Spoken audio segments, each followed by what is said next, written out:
이 시원한 견해 받으실 하나님의 말씀은 신약성경 누가복음 13장입니다. 누가복음 13장 1절에서 9절까지 말씀 보시겠습니다. 그때 마침 두어 사람이 와서 빌라도가 어떤 갈릴리 사람들의 피를 그들의 제물에 섞은 일로 예수께 아뢰니 대답하여 이르되 너희는 이 갈릴리 사람들이 이같이 해 받음으로 다른 모든 갈릴리 사람보다 죄가 더 있는 줄 아느냐? 너희에게는 논이 아니라 너희도 만일 회개하지 아니하면 다 이와 같이 망하리라.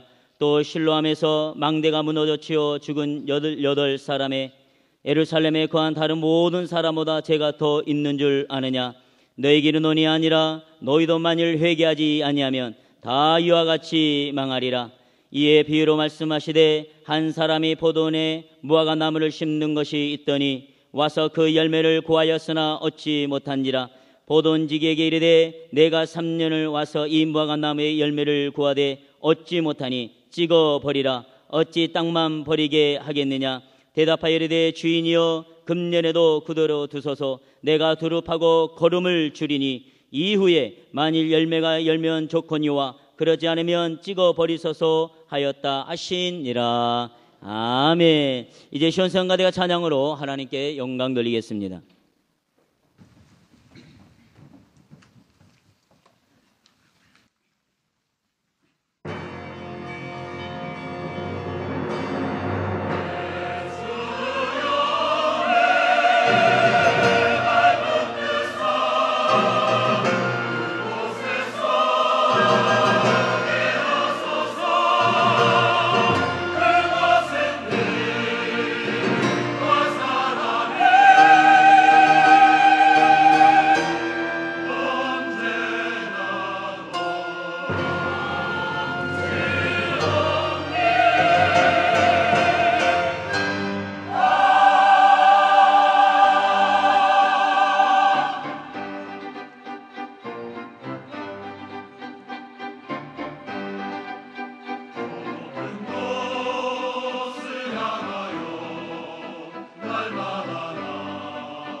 하나님께서 우리 시온성가대 찬양을 기쁘게 받아주신 줄로 믿습니다. 이제 당회장 목사님께 나오셔서 재난에 대한 예수님의 교훈이라는 제목으로 하나님의 말씀 전해주실 때 큰 은혜 받는 시간 되시기를 바라겠습니다. 세상은 온통 환난과 재난으로 우리를 정신 못 차리게 하고 있습니다. 주님이 가까우셨다고 하는 그런 신호인 줄 믿습니다. 특히 인도네시아는 환태평양 불의 놓여 있는 나라로서 불과 보름 안에 지진이 4개, 5개씩 일어나고 있습니다. 특히 9월 28일에는 슐라웨시 섬 팔루시 근방에 발생한 지진과 쓰나미 그리고 화산 폭발로 2,000명 이상이 사망했고 3,000명 이상이 실종됐다고 하는 것입니다. 이 중에 8층짜리 호텔도 무너져서 안타깝게도 거기 머물러 있던 우리 청년 하나도 희생되었다고 하는 것입니다. 그런가 하면 우리나라에도 25 태풍 콩레이호가 한반도를 강타하는 가운데에 영덕 지방이 파괴되고 아파트가 물에 잠겼다고 하는 그런 말씀이고, 어제 그제는 히말라야의 등반에 나섰던 우리나라 이제 등반대 5명이 눈 폭풍으로 말미암아서 눈에 묻혀서 싸늘한 시체가 되었다고 하는 얘기, 우리의 마음을 비통하게 만들고 있습니다. 우리는 이 세계 각처에서 일어난 이런 재난을 통하여 우리 마음이 쓰리고 아프고 있지만은 이런 재난을 우리가 막을 수 있는가? 우리가 막을 수 없습니다. 만약에 이런 재난이 나에게, 내 가정에 당한다고 한다면 어떻게 하겠습니까? 우리가 많은 생각을 해봅니다. 거기에 대한 확실한 대답을 오늘 본문은 예수님께서 우리들에게 교훈하고 있습니다. 그러므로 사랑하는 여러분들은 평상시에 우리들이 이러한 재난을 당하지 않는다 할지라도 이 재난에 대한 우리의 마음의 자세는 분명하게 가지고 있어야 될 줄로 믿습니다. 그래야 할 때에 우리가 이런 재난을 당할 때 당황하지 아니하고 이 재난을 이길 수 있는 그런 힘과 능력을 갖게 될 줄로 믿습니다. 그러면 재난은 언제 어디서 일어날 수 있는 것인가? 아무도 모른다는 얘기죠. 언제 어디서나 이 재난은 일어날 수 있는 것이다 하는 겁니다. 그것을 미리 예측할 수도 있지만은 그러나 이런 큰 재난은 대개 막을 수가 없는 것이고, 그리고 예고하고 일어난 재난은 별로 없다고 하는 겁니다. 이번 인도네시아 팔루 섬의 페트모라고 하는 마을 744가구가 땅이 갈라지면서 그대로 땅속에 묻혔다는 얘기예요. 그리고 그 위는 물과 진흙으로 덮였기 때문에 어느 누구도 들어갈 수가 없답니다. 그 마을을 떠났던 사람만이 살았대요. 얼마나 큰 비극입니까? 그리고 그 옆에 빌라로이라고 하는 나라는 그 화산 폭발로 말미암아서 지하수가 이게 흘러내려 액담화 현상이 일어나서 나무와 그리고 돌과 집과 건물들을 그대로 쓸고 내려가서 1747가구에 1000명 이상이 실종됐다고 합니다. 거기에 강한 쓰나미가 불어 닥쳐서 마을을 덮침으로 말미암아 완전히 폐허가 됐다는 얘기예요. 6m 이상 올라가지 않은 사람은 다 물에 이 쓰나미에 쓸려가고 말았대요. 이 엄청난 재난을 누가 막을 수 있으며 이런 재난을 당한 그들의 심령이 어떻겠습니까?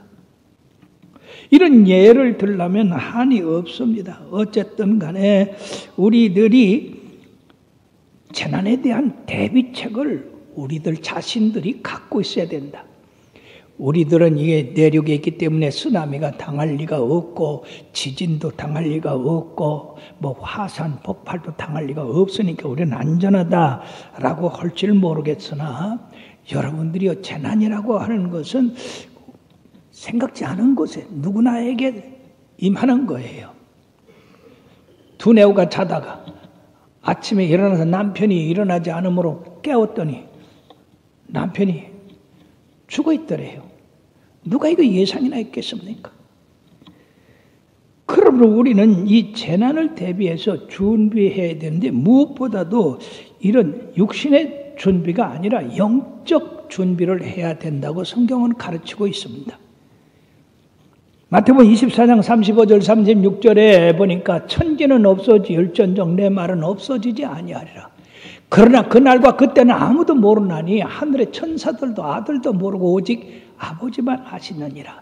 즉 예수님이 재림하시는 날을 어느 누구도 모르고 오직 하나님만 아시는데 이 마지막 때가 올 때는 이 세상에 재난이 많이 일어나고 민족과 민족이 싸움을 하고 그리고 기근과 그리고 그 외에 모든 어려움이 일 때에 우리는 정신 차리고 눈을 들어서 하늘의 영광을 바라봐야 된다고 하는 겁니다. 그러므로 끊임없이 주님께서는 깨어 있으라, 준비하고 있으라, 충성되고 지혜로운 종이 되어라라고 우리들에게 권고하고 있습니다. 두 번째 우리들이 생각할 것은 재난에 대해서 사람들의 생각과 예수님의 생각이 어떻게 다른가? 유대인들에 대한 이 생각을 먼저 말씀드리고자 하는 것입니다. 오늘 본문 첫째에 갈릴리 사람들이 로마 당국에 의해서 피살된 그 사건에 대한 책임을 그 소재가 어디 있느냐라고 주님 앞에 물어왔습니다. 원래 이 갈릴리 사람들은 평소에 과격했기 때문에 유다 독립을 쟁취하기 위하여 반역죄로 빌라도의 병사들에 의해서 대량 학살을 당함으로써 이 책임이 누구한테 있느냐고 이들이 물은 겁니다. 실제는 이들이 알고 싶어서 그런 것이 아니라 예수님을 어떻게든지 올무에 집어넣으려고 하는 그런 질문이었다는 겁니다. 왜냐하면 만약 그 책임이 로마 총독에게 있다 그러면은 그 총독한테 가가지고 바로 예수님께서 당신의 그 책임 때문에 이런 많은 갈릴리 사람이 죽었다고 이렇게 한다고 주님을 갖다가 모함하는 일이 되겠고, 또 만약 죽은 사람들이 인과 보응의 원리에 따라서 그들이 마땅히 받을 바를 받았다고 한다고 한다면 그들은 모든 불행과 저주를 죄의 탓으로 돌렸다고 하는 그들의 율법적 관념을 지지하는 그런 것이 되기 때문에 이래도 저래도 답해도 그 답에 올무에 걸리는 것입니다. 그러므로 예수님의 답의 그 논리를 우리들이 잘 살펴보면 질문에 대한 그 간교함이 있기 때문에 주님은 그걸 관가하지 않으시고 그들의 의도대로 따라서 대답하지 않으시고 정치적 그런 문제에는 거부하시고 오로지 영적인 문제, 복음 사역에 관심을 가지고 말씀하셨다고 하는 것입니다. 주님은 이 정치적인 미묘한 질문에 대해서 직접 답하지 않으시고 영적인 문제, 회개의 초점에 맞추셨다고 하는 겁니다. 그러므로 이들이 전에 가이사에게 세를 바치는 것이 옳은가, 그런가 이에 대해서 물어왔을 때 주님께서는 동전 하나를 갖고 오라고 하시고 이 화상이 누구 거냐? 마태복음 22장 20절에서 21절에 말씀해 보면은 이 글이 누구의 것이냐? 21절 이르시되 가이사의 것이니이다. 이에 이르시되 그런즉 가이사의 것은 가이사에게, 하나님의 것은 하나님께 바치라. 절대로 주님께서 그들의 간교에 넘어가지 않으셨습니다. 그러므로 오늘 이 13절 2절 3절에도 대답하여 이르시되 너희는 이 갈릴리 사람들이 이같이 해받음으로 다른 모든 갈릴리 사람보다 죄가 더 있는 줄 아느냐? 너희에게 이르노니 아니라 너희도 만일 회개하지 아니하면 다 이와 같이 망하리라고 이렇게 말씀을 했던 것입니다. 즉 사람은 누구나 재난을 당할 수 있고 누구나 죽을 수 있는데 가장 중요한 문제는 영원한 나라에 들어갈 준비가 됐느냐, 그 준비가 되지 않았느냐, 그것이 중요한 것이지 어차피 세상에서는 이런 환난이나 재난이 피해가지 아니고 어느 누구에도 당할 수 있는 것인데 그 당했을 때에 과연 영생에 들어가느냐 못 들어가느냐 그것이 중요하다고 하는 겁니다. 그러므로 우리들이 생각할 것은 재난에 대한 예수님의 경고의 말씀을 잘 들어야 된다는 것입니다. 예수님께서 유대인들이 가지는 자세에 대한 잘못을 지적했는데 재난이 꼭 하나님의 심판으로 죄값을 치르는 것으로 있는 것이 아니다. 그런 것도 있지만은 죄와 결부시켜서 판단하는 것은 대단히 잘못된 생각이다 하는 것입니다. 왜냐하면 그런 재난을 당해도 사람들이 무죄할 수가 있습니다. 죄가 없을 수 있습니다. 요한복음 9장 3절에 보면 날 때부터 소경된 자에 대해서 저가 소경된 것이 자신의 죄입니까? 그 부모의 죄입니까? 했을 때 주님께서 뭐라고 하시냐? 이 사람이나 그 부모의 죄로 인한 것이 아니라 그에게서 하나님이 하시는 일을 나타내고자 하심이라. 아멘. 하나님이 나타내시고자 하심으로써 하나님께 영광이 되는 겁니다. 그러니까 꼭 어떤 재난이나 환난, 불구된 것, 그것이 죄값으로 된 것만 아니다. 재난으로 말미암아서 소경이 되고 또 재난으로 말미암아서 육신을 못 쓰는 사람들이 예수 믿고서 얼마나 하나님 앞에 영광 돌리는 사람들이 많이 있습니까?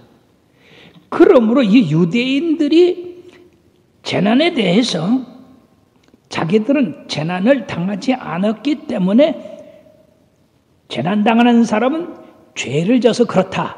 그러므로 나는 죄를 안 졌기 때문에 재난을 안 당하는 것이다. 그렇게 생각을 하게 한다는 얘기예요. 또 그렇기 때문에 자기는 안전하다. 나는 재난 안 당한다 이 얘기예요. 뿐만 아니라 죄값으로 말미암아 저들이 재난을 당하니까 이 재난 당한 사람에 대해서 긍휼함이나 동정을 베풀 필요가 없다고 하는 그런 생각을 가지고 있는 거예요. 얼마나 악한 생각입니까? 예를 들어 봅시다. 바리새인과 세리가 성전에 들어가서 기도할 때에 바리새인은 하나님 앞에 자기 자랑을 늘어놨습니다. 나는 저 세리와 같이 죄를 짓지 아니었고 그리고 일주일에 2번 금식하고 소득의 11조를 철저히 드리는 사람입니다. 그런데 주님께서는 그 기도를 들으지 않으셨어요. 그러나 이 세리는 가슴을 치며 주여 죄인이 왔습니다. 나의 죄를 용서하여 주시옵소서. 감히 하늘을 우러러보지도 못하고 태성통곡하며 자기 죄를 회개했습니다. 그때 과연 누구의 기도가 의롭다함을 받고 돌아갔느냐? 이 죄인이었다 하는 겁니다. 우리들이 생각하기는 놀랍지 않습니까? 즉 이 말씀은 다른 사람의 죄에 대해서 얕잡아보고 비방하고 모함하고 자기 의를 드러내는 것은 대단히 잘못된 것이다. 재난당한 사람에 대해서 나는 죄를 안 졌기 때문에 나는 재난 안 당하고 그리고 저런 사람들에게 동정할 수가 없다 하는 것은 대단히 위험한 생각이다 하는 것입니다.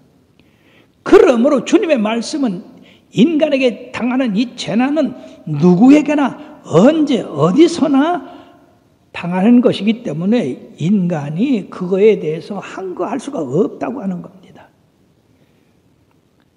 그러므로 이런 재난이 닥칠 때 피할 곳이 있는 사람은 복 있는 사람입니다. 어느 누구도 피할 수 없는데 피할 길이 있다. 그것은 우리가 평상시에 준비해야 된다는 얘기죠. 그 피난처는 바로 우리 예수님이십니다. 피난처 있으니 환난을 당한 자 이리 오라. 땅들에 변하고 물결이 일어나 산 위에 넘치되 두렵잔 2절까지 이방이 떠들고 나라들 모여서 진동하나 오래저 목소리 한번 말하시면 천하의 모든 것 망하겠네. 그러므로 피난처를 준비할 수 있는 사람은 누구냐?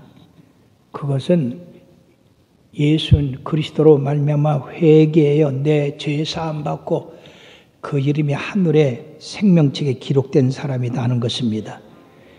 그리고 시편 46편 1절에서 3절에 보면 하나님은 우리의 피난처시니 다 같이요 힘이시니 환난 중에 만날 큰 도움이시라. 그러로 땅이 벼다든지 산이 흔들려 바닷 가운데 빠지든지 바닷물이 솟아나고 뛰놀든지 그것이 넘침으로 산이 흔들지라도 우리는 두려워하지 아니하로다. 셀라. 예, 바로 피난처가 있는 사람은 겁날 게 뭐 있어요? 피난처로 쏙 들어가면 그 환난이 당하지 않는데, 이것은 뭘 말씀하느냐? 우리가 육신의 삶에서의 피난처도 되고 우리의 마음의 피난처도 되지만은 궁극적인 것은 영혼의 피난처입니다. 그러므로 고린도후서 5장 1절 말씀에 보면 다 같이요. 만일 땅에 있는 우리의 장막집이 무너지면 하나님께서 지으신 집 곧 손으로 지은 것이 아니요 하늘에 있는 영원한 집이 우리에게 있는 줄 아느니라. 우리 주님께서 마지막에 우리를 구원하시기 때문에 우리는 두려워하지 않는다는 겁니다. 그래서 우리의 마음에 평안이 늘 있는 거예요. 내가 너에게 평안을 끼치노니 곧 나의 평안을 너에게 주노라. 내가 주는 것은 세상이 주는 것 같지 아니하니 너는 마음에 근심하지도 말고 두려워하지도 말라고 그랬어요.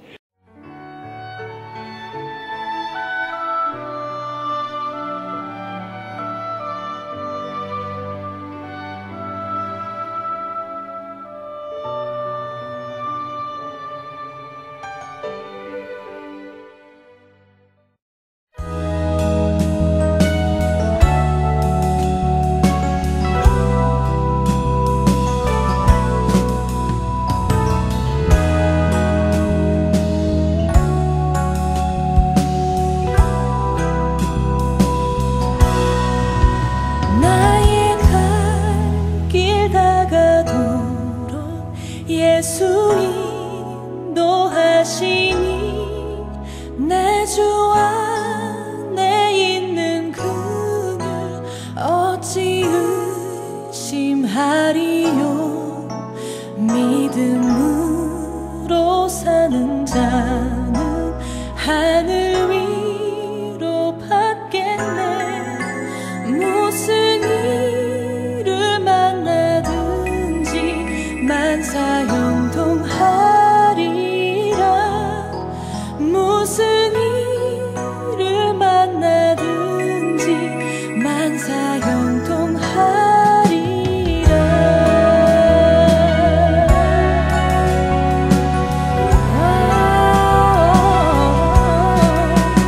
나의 갈 길 다가도록 예수 인도하시니